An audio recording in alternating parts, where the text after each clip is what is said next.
Hello everyone, it's my channel. Today we're doing reading for sign of Gemini, and keep in mind that this does not resonate for every Gemini. If you'd like a personal reading, it's going to be the first link in the description down below. Repeat that first link in the description down below for a personal reading. You also find my channel things there in the description. You can find my Etsy shop, which has my tarot and my oracle cards on there. A bunch of things there on my Etsy shop in the description down below. Just have to go check that out. Go and go buy something. Really appreciate that. You can also find my shirt store, my website, different social media platforms, and on, as well as Patreon. All that's in the description down below. And if you'd like to donate to the channel, feel free to do so. I do appreciate donations here. Alright. Anyways, let's pull more. Let's see what spirits in store for yourself.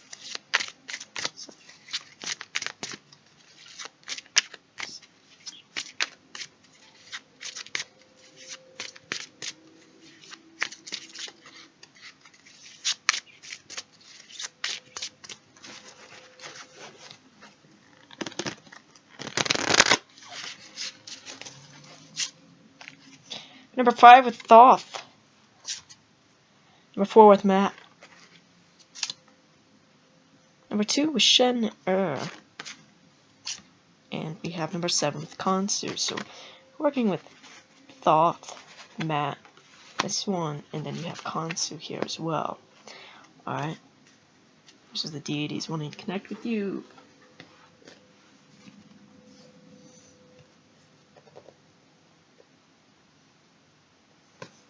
Okay. It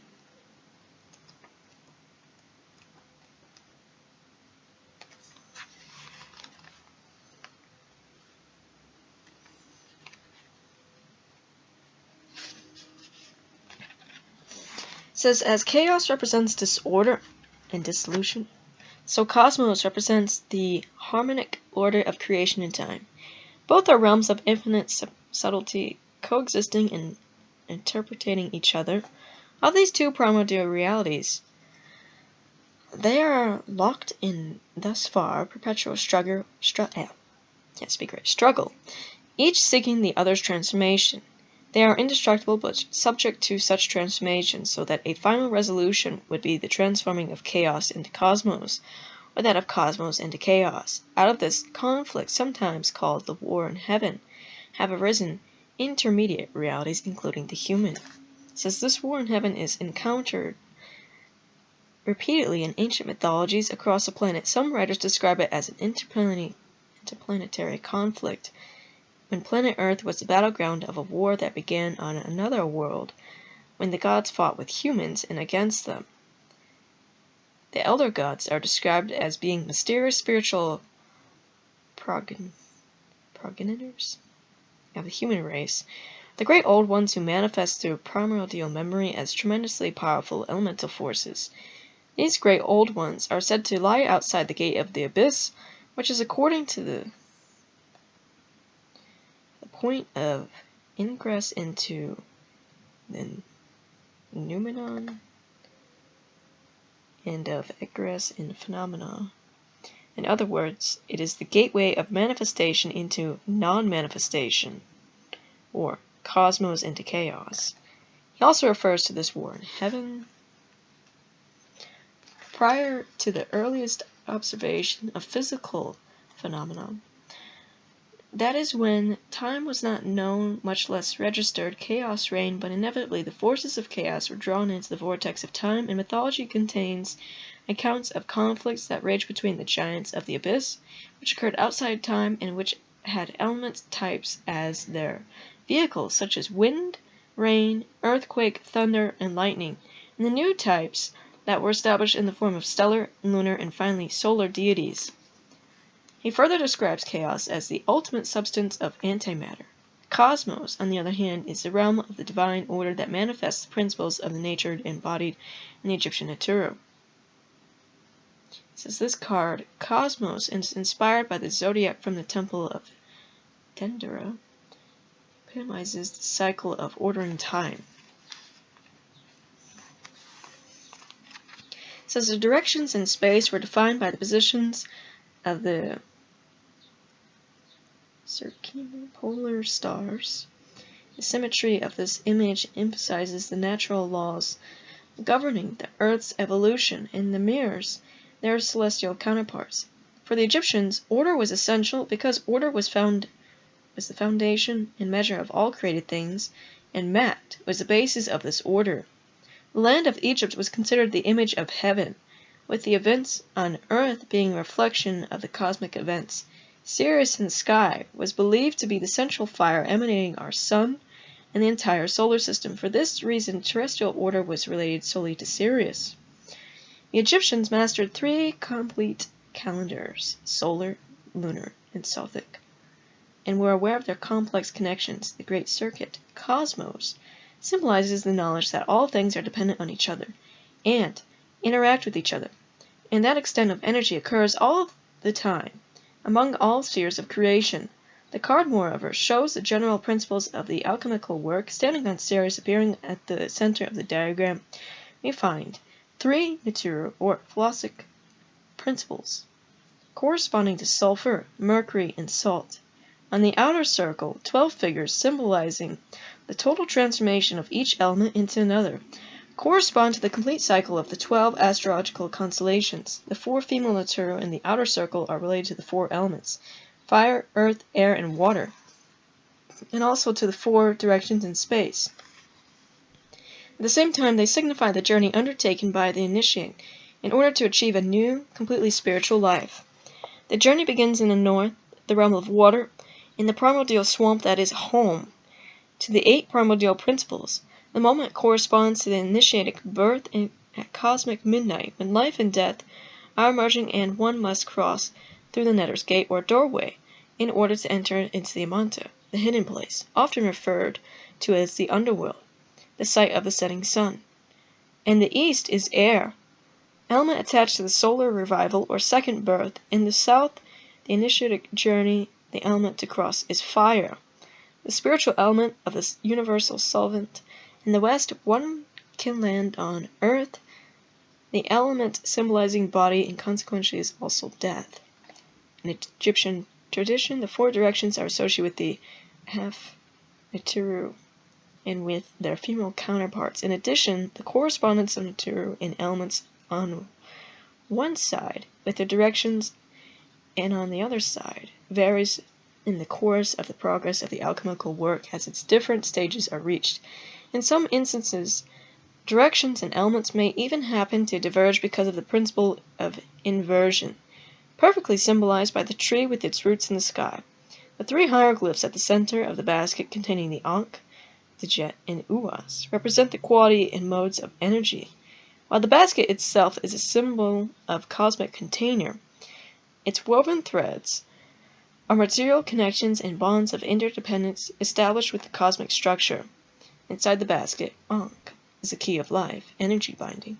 The Jet is stability, and Uas is the scepter of prosperity. It's the establishment of order, harmony restored, integration, and wholeness like this.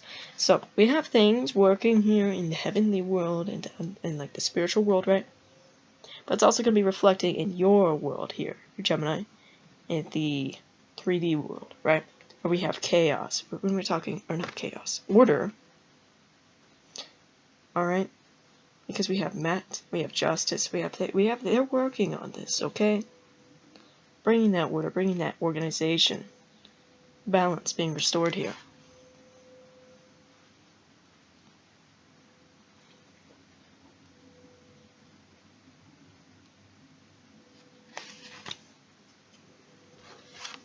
The goddess Mat is personification of the basic law of all existence. She is truth and justice, and her name embodies the highest philosophy. The central concept of Egyptian civilization, the role of the pharaoh was to be her defender and her living embodiment.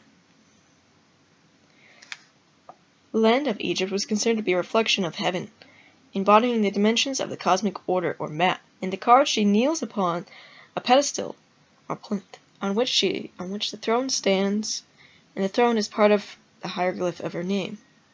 Also part of her name is a straight measuring tool or instrument used by Egyptian craftsmen, a rule or measuring rod, which also incorporates the ideal of a rule or law that people live by. So the word Mat was used by the Egyptians to express not only a physical measure, but also a principle of right, true, real, genuine, upright, honest, steadfast, etc. Not born from any god, Mat was with Thoth in the boat of Ra, when the sun god sailed from the primeval abyss of Nu for the first time. Path of Ra in his journey across the sky was already defined by Mat. She regulated his appearance in the morning and his setting at dusk, presiding over the unfailing cosmic order reflected upon the earth in the lives of all who lived there. She is described as a daughter and an eye of Ra, ceaselessly emanating from the divine Ra, of whom she is at the same time herself the nourishment. She is the mediator and the vehicle of the essence of Ra. Even Ra, the greatest of all the sun gods, lives by cosmic order of Mat, the beautiful. The inseparable companion and complement of Mat is the Naturu Thoth, the scribe of gods and master of divine words. Thoth needs the order and harmony of Mat for his sacred writings and magical formula to be effective. Likewise, Mat needs Thoth, the medium of mind, of Mercury, for her law to be expressed on the earth, for she herself is a cosmic principle and detached from vagaries of human existence. Mat rules everything, the time and season of all gods. She is the presence of beginning and end, in all times and all worlds. Without her, nothing can exist, for she was the food and the drink of Ra himself. She is the source of all aspects of the goddess, and she is also their fulfillment as the consciousness of all consciousness. As upholders of divine justice, Egyptian judges were regarded as the priests of Mat, and in the Duat Mat ruled over the hall of judgment, where the souls of the dead made their confession in her double form of Mati, the Mat goddesses of the north and south. She presided over the weighing of the heart, which the heart of the deceased was placed on the scales of justice and balanced against the feather of Mat, the symbol of truth. Being light as air, the ostrich feather balanced purity of the heart of the deceased. With Thoth present, described the soul's account in his ledger. Here, Mati awards every person in their due. In double form, she is justice on either side of death. She is the Lady of Heaven, Queen of Earth, and Mistress of the Underworld. She is known by the ostrich feather worn in her headdress, or sometimes held in her hand. Here she is shown outstretched with wings, the cosmic Mat bearing her wings 3 alchemical colors of transmutation: white, red, and black. Mat as justice in its divine state incorporates the Hindu concept of karma, which means action in Sanskrit. Every action has its reaction, every cause has its effect, every thought has its seed. Yet we are free at any moment to change everything, overcome any seed we have planted in the past or distant life. In order to change, we need only to be united with the principle of Mat. Be totally straight with ourselves. The judgment is weighing of the heart. The heart is a knowing function, but can only be trusted when the mind is in the heart. Mat and Thoth are the heart and mind in perfect unity. It says truth and justice, higher laws operating to influence events. So you're going to notice that here. Alright, there's going to be a lot of justice here happening, but it's like a spirit world, right? They're working things out, but you're also going to be seeing it in your life, other people's lives. There's going to be a lot of things happening here, but it's all divine order here.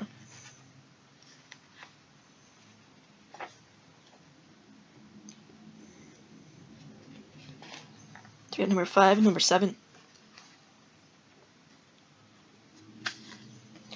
One of the most powerful gods worshipped throughout Egypt was Thoth, master of divine words and sacred writings.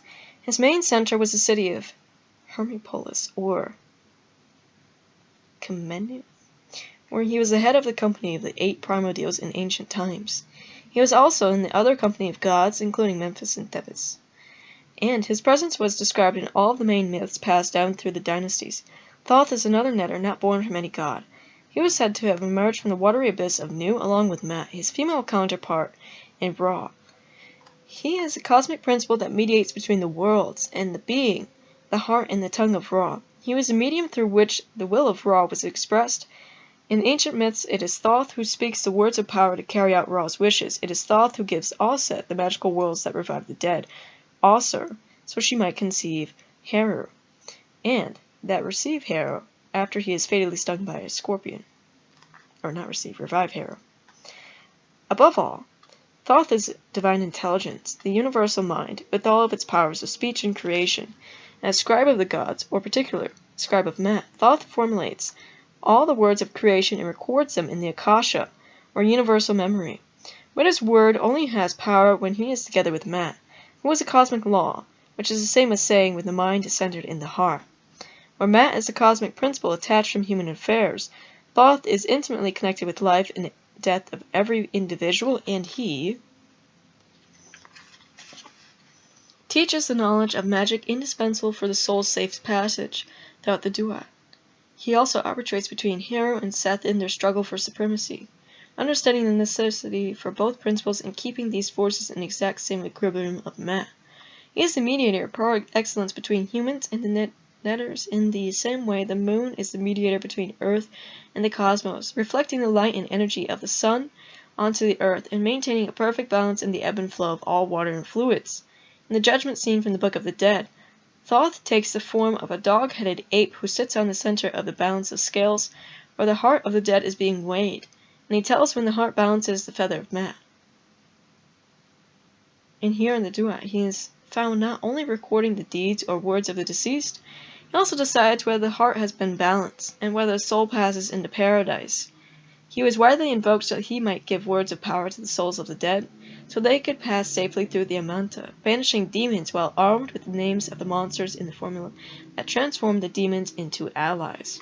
The Book of the Dead was said to have been written by Thoth, the patron of writing, and his other writings were kept in the inner temple sanctuaries written on papyrus scrolls, and only accessible to the highest initiates in royalty. These books contain the myths and occult rituals of an ancient magic, with writings on astronomy, geometry, and human and divine law. Through the Greeks associating Thoth with their god Hermes, these books became known as the Hermetic books, and gradually, the sacred science of Thoth filtered down through the ages, distorted by time to become the Hermetic sciences. As the lord of all knowledge and understanding, Thoth was the inventor of all gods,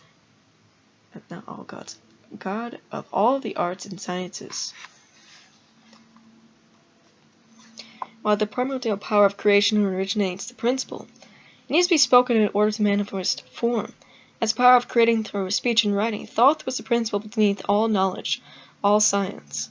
He is said to have existed as a human way back in the earliest Egyptian days, a being of another order who, along with Auset and Osir, brought knowledge from other worlds to the human race. As a living netter, he established a common language, invented the alphabet, and established the worship of the gods in the temples built by Osir. He gave humans the first principles of astronomy, music, and medicine, and was the author of all books concerning human and divine knowledge. The sacred science of Thoth was above all the occult science of transmutation of the elements, of which the hermetic art of alchemy was only an echo in medieval days. One of Thoth's titles was Thrice Great, later becoming Hermes. That's a long word. And the emerald he sits on in front of represents the hermetic tablet on which the knowledge of Thoth was written. The emerald has peculiar affinity with the mind and acts like a link which knowledge from higher levels of consciousness can be filtered in the human mind. He wears a crown representing the three kingdoms above a pair of ram's horns. The divine knowledge is said to be divided into 4 parts, but a man or woman, while living, can only have 3 of these parts. And Thoth is the one who gives that knowledge. To obtain the 4th part, the human must first transcend the limitations of the world of form and indeed become the god.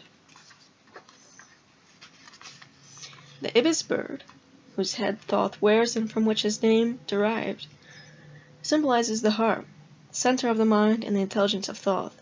The curved shape of the ibis beak also emphasizes Thoth's lunar nature, and he is sometimes referred to as the black eye of Heru, or the moon, which he established in its orbit around the earth. The other animal most closely associated with Thoth, as we already have noted, is the dog-headed ape. I don't know what that is. Anyways, the dog-headed ape, who represents the waning moon, and is often shown wearing the lunar crest and disc. This animal was regarded as having strong affinities with primal energies emerging into the dark 4th night of the moon. In connection with these lunar phases, we find that Ra, whose light the moon reflects, possessed 7 souls and 14 doubles, and the 14 Ka of Ra were given him by Thoth. One image shows Thoth standing by the side of a lotus pillar that supports heaven, and resting on heaven is a crescent containing the Utchat of Thoth. Leading up the top of the pillar is a flight of steps on unequal length, which are intended to represent the first 14 days of the month. At the foot stand 14 netters, the first of these being Autumn, who has his right foot resting on the first step, the shortest step. His foot signifies the act of stepping through, a potent symbol of initiation into the Egyptian mysteries. The steps leading upward are each assigned their particular deity. Each is an initiation into the lunar powers, taking the aspirant through a process of inner enlightenment corresponding to the waxing of the moon, and ascending to culminate in the full moon indicated by the Egyptians by the Utchat of Thoth and as the Utchat of Ra. Represents the midday sun. The full moon is the left eye open to illume the darkness of the night, to reveal a higher knowledge which includes perception of Pet, the spiritual world. As a form of the moon, Thoth is also related to Saturn because of the number 28, which is the number of days for a lunar cycle, and the number of years it takes Saturn to orbit the sun. As the moon rules the waxing and waning powers of growth and fertility, so Saturn fixes the pattern of its 7th year cycles, the immutable patterns of birth, growth, maturity, and death. And it says success in writing, literature and science, occult knowledge, meditation. Alright.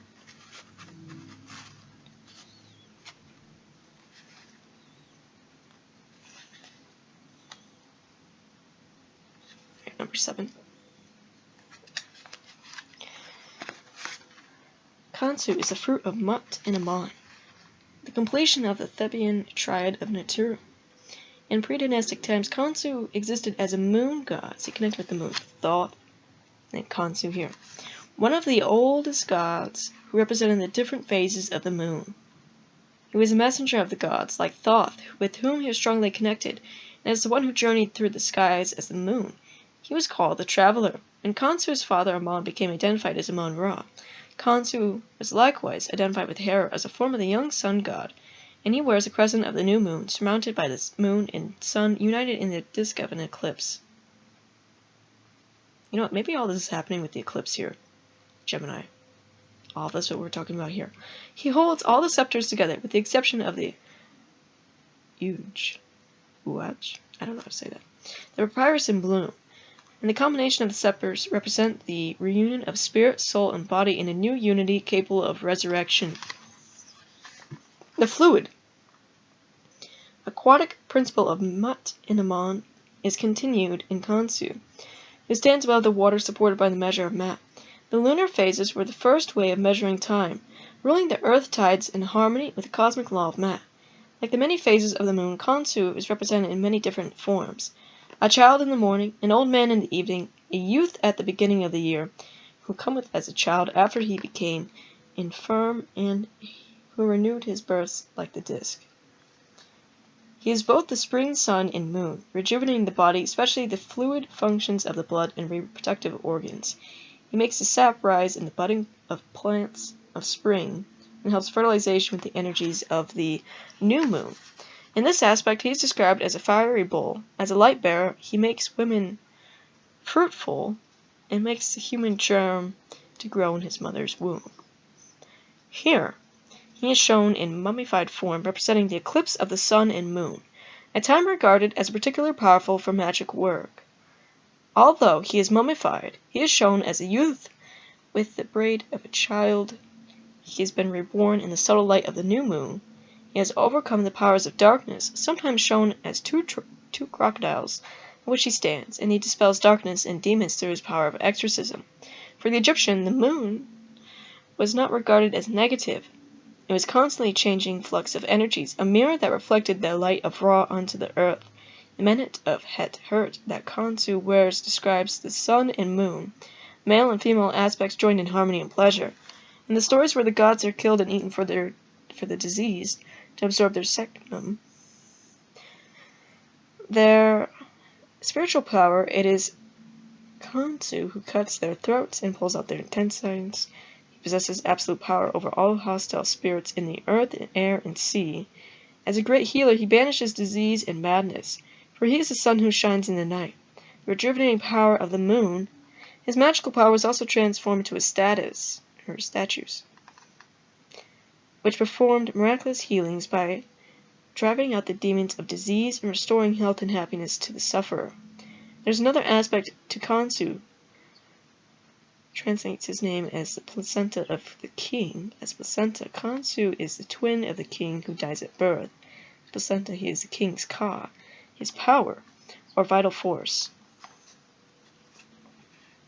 It says travel a long journey, exorcism of mind or body. There can even be some dispelling of demons, evil spirits happening around this time, and maybe that's a divine order, divine justice happening with this eclipse here, Gemini. But working with these deities is going to be quite important, especially around that time. Alright, because there's going to be a lot of things working out. Alright. So let's get some runes, some chunks yourself.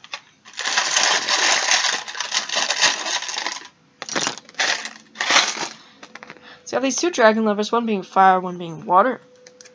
We have Aries, you got all those placements, one around you. We have Anubis. We have... Where are these stuck together? We have Ra. Chinese zodiac sign of the monkey here. We have you being protected. And you have you going through a spiritual initiation while you're doing this, okay? So, that's all I have for you. Like that first link in the description down below for personal reading. Also go on my Etsy shop, go in there, go buy something. Really appreciate that. If you want to see more content, don't forget to subscribe.